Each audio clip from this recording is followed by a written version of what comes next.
ಇವತ್ತು ನಾವು ಕೂದಲು ಉದುರೋ ಸಮಸ್ಯೆ ಬಗ್ಗೆ ಅಥವಾ ಅದ್ರ ಕಾರಣಗಳನ್ನು ತಿಳ್ಕೊಳ್ಳೋಣ. ಮೊಟ್ಟ ಮೊದಲು ಕೂದಲು ಉದುರೋದು ಒಂದು ಸಮಸ್ಯೆನಾ, ಹೌದು ಅಥವಾ ಇಲ್ಲ? ಇದಕ್ಕೆ ಎರಡೂ ಆನ್ಸರ್ಸ್ ಇದೆ. ಇಲ್ಲ ಯಾಕೆ? ಕೂದಲು ಸಾಮಾನ್ಯವಾಗಿ ಬರುತ್ತೆ, ಬೆಳೆಯುತ್ತೆ, ಸ್ವಲ್ಪ ದಿನಗಳು ಅಥವಾ ಸ್ವಲ್ಪ ತಿಂಗಳವರೆಗೆ ಇರುತ್ತೆ, ಆಮೇಲೆ ನಿಧಾನವಾಗಿ ಬೀಳುತ್ತೆ. ಇದು ಕೂದಲಿನ ಒಂದು ಸೈಕಲ್, ನಾರ್ಮಲ್ ಸೈಕಲ್ ಅಂತ ಹೇಳ್ತೀವಿ. ಎನಾಗೇನ್, ಕೆಟಾಜೆನ್ ಆ್ಯಂಡ್ ಟೀಲೋಜನ್.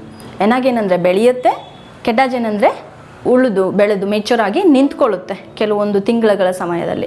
ಟೀಲೋಜನ್ ಅಂದರೆ ಬಿದ್ದು ಹೋಗೋದು, ಏಜ್ ಆಯಿತು ಇನ್ನು ಬಿದ್ದೋಗುತ್ತೆ, ಅದರ ಬುಡದಲ್ಲಿ ಇನ್ನೊಂದು ಹೊಸ ಕೂದಲು ಬರುತ್ತೆ, ಅದಕ್ಕೆ ಮತ್ತೆ ಎನಾಗೇನ್ ಫೇಸ್ ಅಂತಾರೆ. It is A normal cycle. Usually ಇದಕ್ಕೆ 90ರಿಂದ 100 ದಿನಗಳು ನಾರ್ಮಲ್ ಮನುಷ್ಯರಲ್ಲಿ ಅಥವಾ ಹೆಲ್ದಿ ಪರ್ಸನಲ್ಲಿ ಅಂತ ಹೇಳ್ತೀವಿ. ಈಗ ಇಲ್ಲ ಅಂತ ಹೇಳಿದ್ದಕ್ಕೆ ಇದು ಆನ್ಸರು. ಸೊ ಕೂದಲು ಉದುರೋದು ದಿನಕ್ಕೆ 80ರಿಂದ 100 ಕೂದಲು ನಾರ್ಮಲ್ ಅಂತ ಹೇಳ್ತೀವಿ. ನೀವು ತಲೆ ಸ್ನಾನ ಮಾಡಿದ್ರೆ ಕೂಡ ಆಯಿತು, ತಲೆ ಬಾಚ್ಕೊಂಡ್ರೂ ಆಯಿತು, ತಲೆ ಬಾಚ್ಕೊಳ್ಳಿಲ್ಲ ಅಂದರೂ ಆಯಿತು. ಆದರೆ ಕೂದಲು ಹೌದು ಅಂದಾಗ ಯಾವಾಗ ನೀವು ಇದು ಸಮಸ್ಯೆ ಅಥವಾ ಯಾವಾಗ ನಾವು ಡಾಕ್ಟ್ರನ್ನ ಕಾಣಬೇಕು ಅಂತಂದರೆ more than 100 per day hair fall ಆಗ್ತಾ ಇದ್ದರೆ, ಅಥವಾ ಹೊಸ ಕೂದಲು ಆ ಜಾಗದಲ್ಲಿ ಬಿದ್ದಿರೋ ಜಾಗದಲ್ಲಿ ಬರದೇ ಇದ್ದರೆ, ಹೇರ್ ಥಿನ್ನಿಂಗ್ ಅಥವಾ ಈ ಬರ್ತಾ ಬರ್ತಾ ನಮ್ಮ ನೆತ್ತಿ ಕಾಣಿಸ್ತಿದೆ, ಕೂದಲು ಬೆರಿತಾ ಇಲ್ಲ ಅಂತ ನಿಮಗೇನಾದರೂ ಫೀಲ್ ಆದರೆ ಮಾತ್ರ ನೀವು ಡಾಕ್ಟ್ರನ್ನ ಮೀಟ್ ಮಾಡಬೇಕು. ಎಷ್ಟು ಬೇಗ ಮೀಟ್ ಮಾಡ್ತೀರಾ ಅಷ್ಟು ಒಳ್ಳೆಯದು. ನೆಕ್ಸ್ಟು ಈ ಕಾರಣಗಳನ್ನು ತಿಳ್ಕೊಳ್ಳೋಕೆ ಹೋದರೆ, ಫಸ್ಟ್ನೇ ಕಾರಣ ಅಲೋಪೇಶಿಯಾ ಏರಿಯೇಟಾ ಅಥವಾ ಅಲೋಪೇಶಿಯಾ, ಆ್ಯಂಡ್ರೋಜೆನಿಕ್ ಅಲೋಪೇಶಿಯಾ. ಆ್ಯಂಡ್ರೋ ಅಂದರೆ ಹಾರ್ಮೋನ್, ಜೆನೆಟಿಕ್ ಅಂದರೆ ಈ ಆನುವಂಶೀಯ, ಆ್ಯಂಡ್ರೋಜೆನೆಟಿಕ್ ಅಲೋಪೇಶಿಯಾ ಅಂತ ಹೇಳ್ತೀವಿ. ಇದು ಜಾಸ್ತಿ ಈ ಗಂಡು ಮಕ್ಕಳಲ್ಲಿ ಕಂಡುಬರುತ್ತೆ. ಒಂದು ವಯಸ್ಸಾದ ಇದರಿಂದ 15ರಿಂದ 20 ವಯಸ್ಸಲ್ಲಿ ಯೂಶ್ವಲಿ ಸ್ಟಾರ್ಟ್ ಆಗುತ್ತೆ, ಕೆಲವೊಬ್ಬರಿಗೆ 30-35ವರೆಗೂ ಬರುತ್ತೆ. ನೆಕ್ಸ್ಟು ಜೆನೆಟಿಕ್ ಇರೋದ್ರಿಂದ ಈ ತಂದೆ ತಾಯಿಗಳಿಗಿರುತ್ತೆ, ಅದರಿಂದ 80% ನಮ್ಮದು ಕ್ಯಾರಿ ಫಾರ್ವರ್ಡ್ ಆಗುತ್ತೆ. ಇದನ್ನು ನಾವು ತಡೆಗಟ್ಟಬಹುದು. ಅದನ್ನು ಹೇಗೆ ಅಂತ ನಾವು ನೆಕ್ಸ್ಟ್ ತಿಳಿಯೋಣ. ನೆಕ್ಸ್ಟ್ ಕಾರಣ ಬಂದು ಹಾರ್ಮೋನ್ ಚೇಂಜಸ್.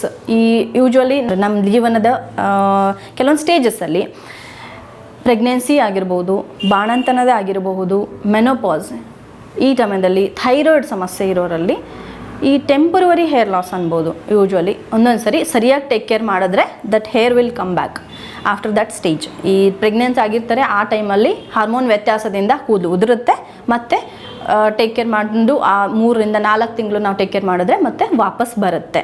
ಇದು ಟೆಂಪರರಿ ಆಗಿರ್ಬೋದು, ಕೆಲವೊಂದು ಸರಿ ಇದು ಪರ್ಮನೆಂಟ್ ಕೂಡ ಆಗುತ್ತೆ, ಕೆಲವೊಬ್ಬರಿಗೆ ಬರೋದು ಇಲ್ಲ ಅಷ್ಟೊಂದು. ನೆಕ್ಸ್ಟ್ ಬಂದು ಕೆಲವೊಂದು ಡಿಸೀಸ್ ಕಂಡೀಷನ್ಸ್, ಕೆಲವೊಂದು ಆಟೋ ಇಮ್ಯೂನ್ ಡಿಸೀಸ್ ಅಂತ ಹೇಳ್ತೀವಿ. ಈ ಅಲೋಪೇಶಿಯಾ ಅಂತ ಬರುತ್ತೆ, ಈ ಪ್ಯಾಚಿ ಹೇರ್ ಲಾಸ್, ತಲೆಯಲ್ಲಿ ಅಲ್ಲಲ್ಲಿ ಕೂದಲು ಉದುರೋದು, ಇದು ಒಂದು ಆಟೋ ಇಮ್ಯೂನ್ ಡಿಸೀಸು. ಅದಕ್ಕೆ ಫಂಗಲ್ ಇನ್ಫೆಕ್ಷನ್ ಕೂಡ ಅಂತಲೂ ಹೇಳ್ತಾರೆ. ಆ ಥರದ ಕಾಯಿಲೆ ಆಗಿರ್ಬೋದು. ಕೆಲವೊಂದು ಸಿಸ್ಟಮಿಕ್ ಡಿಸಾರ್ಡರ್ಸ್, ಅದು ಕೂಡ ಕೆಲವೊಂದು ಇದರಿಂದ ನಮಗೆ ಕೂದಲು ಉದುರುತ್ತೆ. ನೆಕ್ಸ್ಟ್ ಕೆಲವೊಂದು ಮೆಡಿಕೇಷನ್ಸು, ಕ್ಯಾನ್ಸರ್ ಮೆಡಿಸಿನ್ಸು, ನಮ್ಮ ಕೆಲವೊಂದು ಅಥ್ರೈಟಿಸ್ ಮೆಡಿಸಿನ್ಸು, ಕೆಲವೊಂದು hypertension medicines, heart medicines, ಇದರೆಲ್ಲ ಸೈಡ್ ಎಫೆಕ್ಟ್ಸಿಂದನೂ ಕೂದಲು ಉದುರುತ್ತೆ. ಮತ್ತು ನೆಕ್ಸ್ಟು ಅನುಚಿತ ಹೇರ್ ಕೇರ್. ಮಾರ್ಕೆಟಲ್ಲಿ ಏನು ಸಿಗುತ್ತೆ ಅದು ತೊಗೊಂಡು ಹಚ್ಚೋದು, ಮಾರ್ಕೆಟಲ್ಲಿ ಅಡ್ವರ್ಟೈಸಲ್ಲಿ ಏನು ಸಿಗುತ್ತೆ ಅದನ್ನು ತೊಗೊಂಡು ಹಚ್ಚೋದು. That is very very wrong. ನಾನು ಪ್ರಾಕ್ಟೀಸಲ್ಲಿ ನೋಡ್ತೀನಿ, ಯಂಗ್ ಜನ್ರೇಷನ್ನೇ ಬರ್ತಾರೆ, ಓಲ್ಡ್ 30 ಹಿಡ್ಕೊಂಡು ಅಥವಾ 20 ಹಿಡ್ಕೊಂಡು ಸಣ್ಣ ವಯಸ್ಸಲ್ಲೇ ಕೂದಲು ಉದುರುತ್ತೆ. ಹಿಸ್ಟ್ರಿ ಕೇಳಿದ್ರೆ ಅದು ಹಾಕಿದೆ ಇದು ಹಾಕಿದೆ, ಯಾವ್ದು ಬೇಕಾದರೂ ಹಾಕ್ತಿರ್ತಾರೆ ಶಾಂಪು, ಮನೇಲಿ ಯಾವ್ದು ಇರ್ತಾರೆ ಅದು ತರ್ತಾರೆ. But it is very very wrong. ಎಲ್ಲರ ಕೂದಲು ಬೇರೆ, ಎಲ್ಲರ ಚರ್ಮನೂ ಬೇರೆ. ನಮ್ಮ dry skin, normal skin, combination skin, ಆ ಪ್ರಕಾರ ನಾವು ಇದು ಮಾಡಬೇಕು. ಮತ್ತು ಸಮಸ್ಯೆಗೆ ಅನುಗುಣವಾಗಿ ಡ್ಯಾಂಡ್ರಫ್ ಇದೆಯಾ, ಆ್ಯಂಟಿ ಡ್ಯಾಂಡ್ರಫ್ ಶಾಂಪು ಯೂಸ್ ಮಾಡಬೇಕು. ಹೇರ್ ಫಾಲ್ ಇದೆಯಾ, ಹೇರ್ ಫಾಲ್ ಶಾಂಪು ಯೂಸ್ ಮಾಡಬೇಕು. ಮತ್ತು ಕೆಮಿಕಲ್ ಲೆಸ್ ಶಾಂಪು ಯೂಸ್ ಮಾಡಬೇಕು. ಸೊ ಇದಕ್ಕೆ ನೀವು ಒಂದು ಸರಿ ತಜ್ಞರನ್ನು ಮೀಟ್ ಮಾಡಿ ನಿಮ್ಮ ಸ್ಕಿನ್ನಿಗೆ ಅಥವಾ ನಿಮ್ಮ ಹೇರಿಗೆ ಏನು ಬೇಕೋ ಅದನ್ನು ನೀವು ಒಂದು ಫಿಕ್ಸ್ ಇಟ್ಕೊಳ್ಳೋದು ವಾಸಿ.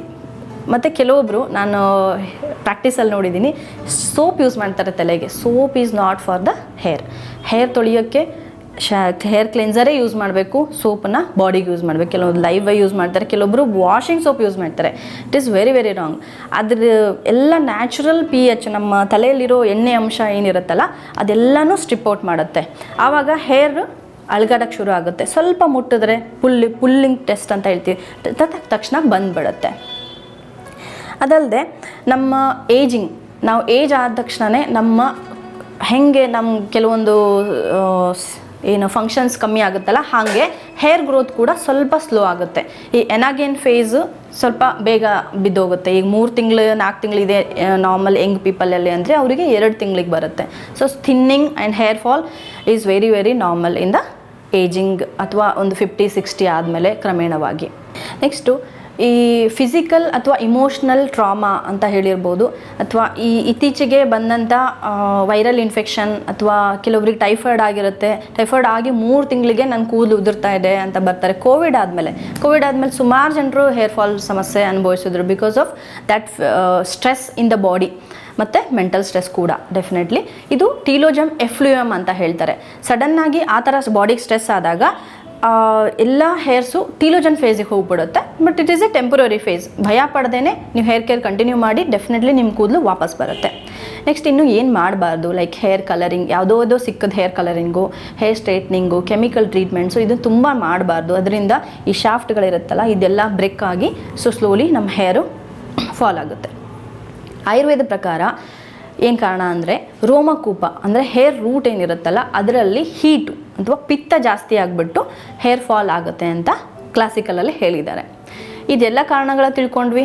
ಇನ್ನು ನಮಗೆ ಸಮಸ್ಯೆ ಯಾವಾಗ ಅಪ್ರೋಚ್ ಮಾಡಬೇಕು ಅಂತಲೂ ತಿಳ್ಕೊಂಡ್ವಿ.